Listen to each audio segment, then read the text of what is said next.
Então, gente, boa tarde. Bom, professora. Eu sou a Priscila, como a professora já apresentou. Sou orientanda da doutora Daniela Menegon. E o meu trabalho, né, também como dos outros colegas, está no começo, tem 2 meses ainda de projeto.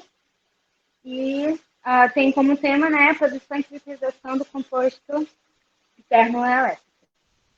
Pode passar para mim, Evandro, por favor? Bom, é, vamos começar com o objetivo, né, do projeto. Né? No final do projeto, que será entendido. Bom, é estudar a liga House Hazard, desculpa, gente, produzida, né, por moagem mecânica de alta energia, determinar os parâmetros de rede, tamanho, médio do cristalito e microdeformação do composto, né? E através da técnica de extração de raio-x. Pode passar. Bom, então vou falar um pouco sobre a liga House Hazard, tá bom? Me desculpem se não sai muito bem o nome. Bom, a liga House Hazard, ela foi ela foi descoberta pelo químico engenheiro de Minas, Frederick Haslett, em 1903. Tá? Elas apresentam características comuns, é, tais como ordem, desculpa, tais como ordens ferromagnéticas, mesmo, não, mesmo quando compostos por elementos não necessariamente magnéticos, ok? E efeito magnetocalórico e efeito de memória de forma magnética, beleza? Nessa imagem que vocês podem ver no slide, a imagem mais colorida, ela mostra a estrutura, tá, da liga, que ela é composta estruturalmente, certo? Ela se comporta estruturalmente. E desculpa, pode passar. Bom, falando falei da liga Rock que será usada e também vou falar agora dos materiais não estruturados. Bom, os materiais não estruturados, eles são divididos em, em 3 componentes, né? No caso, os materiais cristalitos, os víteres ou amorfos e os próprios, né, materiais não estruturados. Bom, os cristalitos, eles dependem, certo, da ordem de longo alcance. Já os víterozoomorfos, eles dependem fundamentalmente da ordem de curto alcance. Já os materiais não estruturados, ele é composto por 2 componentes, que são os cristalitos, certo? Da ordem de longo alcance, e também outro. Ai, meu Deus. Outro componente que seria os átomos organizados em grãos. Pode passar, Evandro, por favor. Bom, ainda falando sobre os materiais não estruturados, nessa imagem aí que aparece para vocês, mostra o comportamento dos materiais não estruturados quando são expostos, quando vão ser expostos, né, aos raios X difratados. É uma imagem simbólica, já que ainda está no começo do projeto. Então, mais ou menos é isso que acontece quando eles são expostos aos raios X difratados. E os materiais não estruturados, eles são materiais, né, que possuem várias dimensões, e pelo menos uma de suas dimensões é de ordem de dezenas de nanômetros. Pode passar, Ivan, por favor. Bom, nessa imagem é uma tabela, né, que representa os tamanhos nanométricos, tá, que vem a ser elevado à razão entre a área superficial dos cristalitos e o volume, né, dos mesmos. Dito isso, pode-se dizer que com a diminuição do cristalito, o percentual de átomos na sua superfície aumenta, ou seja, você tem uma situação inversamente proporcional. Quanto menor for o tamanho do cristalito, maior será a porcentagem de átomos na sua superfície. Ok? Nessa tabela, ele demonstra, né, em prática, no caso, né, o que eu estou querendo dizer. Pode passar, Ivan. Bom, como minha orientadora falou, né, a parte boa do projeto é essa, né, a produção do material não estruturado. Bom, a produção do material não estruturado, ela é dividida em dois tipos.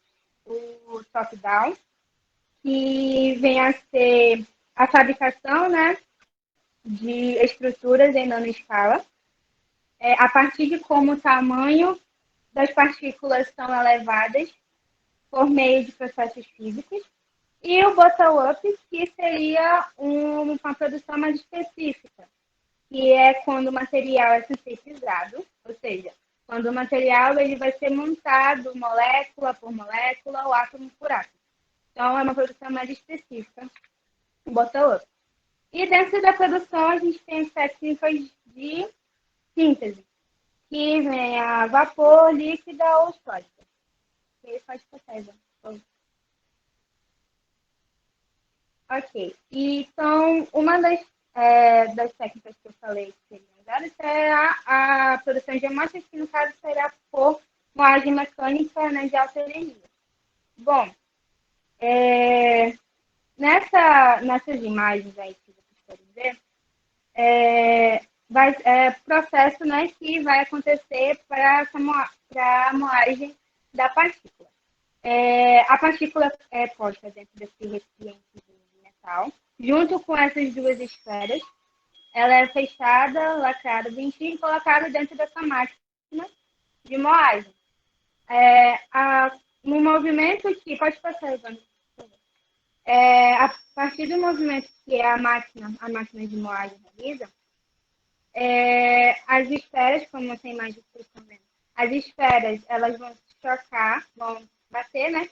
Bater nas partículas, fazendo assim o processo de moagem. E é um processo bem demorado, né? Como já foi falado, é um processo bem... Tem que ter paciência, né? Então, no processo de moagem, elas batem com as partículas até ficarem bem prontas para ditações de raio-x, certo? Na moagem mecânica também, ela produz materiais não estruturados em de grande proporção, materiais amorfos e misturas de soluções sólidas. Ok? Pode passar. Bom, como eu disse, com o processo de moagem, para podermos acompanhar a evolução estrutural dessas partículas que foram moídas, né? A gente vai usar a técnica de caracterização de expressões de raio-x. Bom, e nesse projeto, como eu falei, né, ela vai ser usada para acompanhar a evolução estrutural da partícula, como também na identificação de fases, compostos químicos da liga, né, certo? E tratadas termicamente, ok? Então, pode passar, Evandro. O meu agradecimento ao PET, à faculdade e à minha orientadora que está me acompanhando. Pode passar, e essas são as minhas referências. Obrigada. Obrigado, Priscila. Passa a palavra para o professor Dinola. Boa tarde, aluna. Boa tarde, Priscila, né?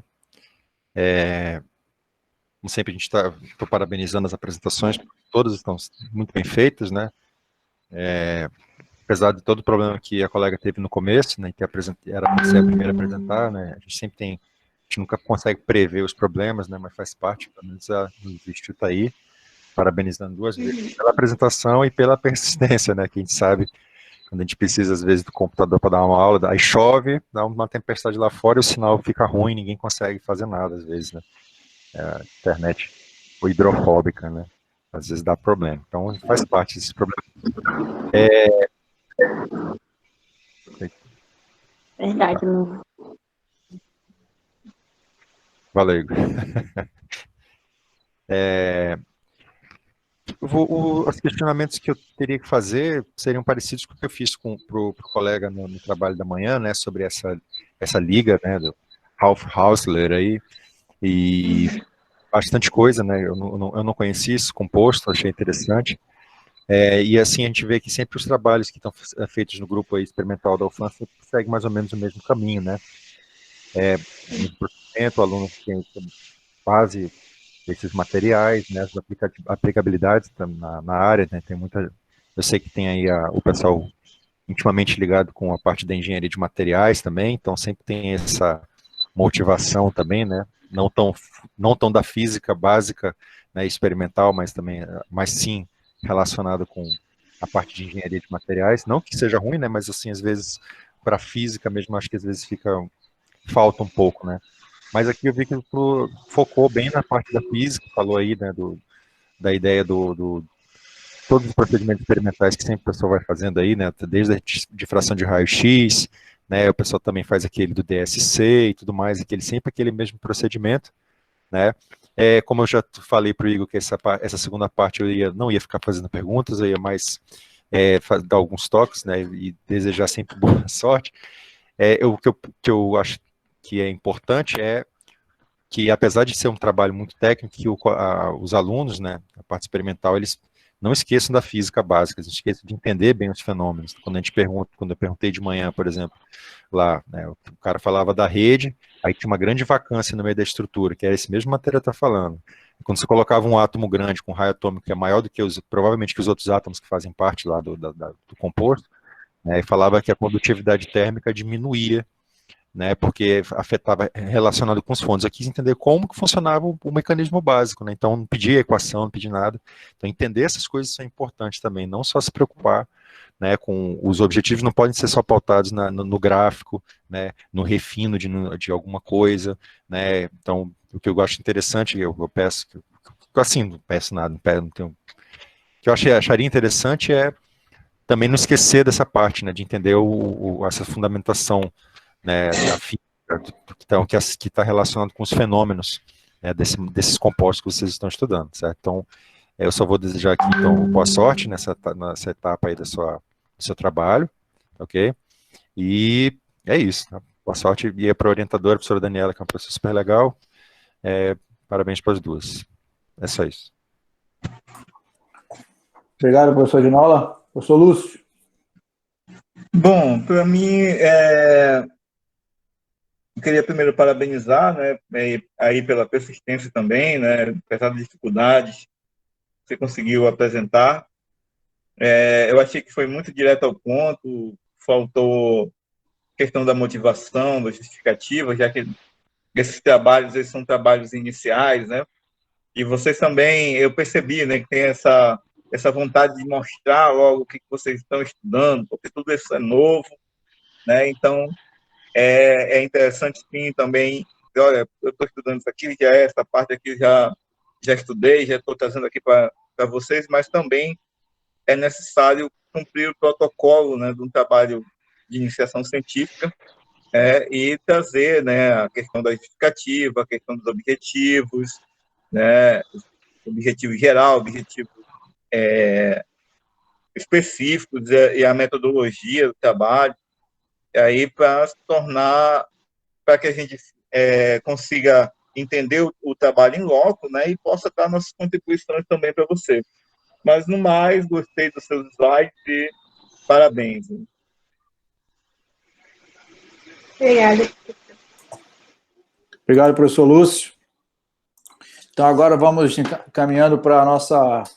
Agradeço a Priscila, foi ótima a apresentação. Obrigado, Priscila. né, pela sua persistência, e é isso aí, né, tem que ser assim mesmo, né, parabéns.